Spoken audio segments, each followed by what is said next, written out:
Hey guys, welcome to Tutorial Guru. Today we'll be learning how to redeem a gift card on YouTube, and now let's dive right in.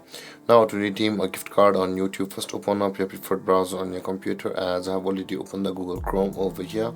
And after opening your preferred browser guys, click on the search bar and type in the address youtube.com/redeem like this guys, and hit on enter.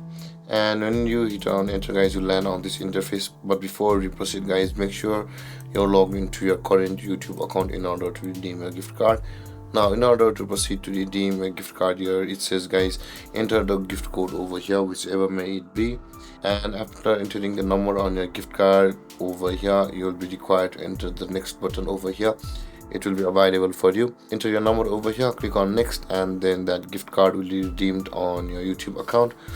And with that being said guys, this is how to redeem a gift card on YouTube. And if you have any confusions or questions regarding the topic, feel free to comment in the comment section below. And don't forget to like, subscribe and hit that bell icon for more videos. Thank you for watching guys. Peace.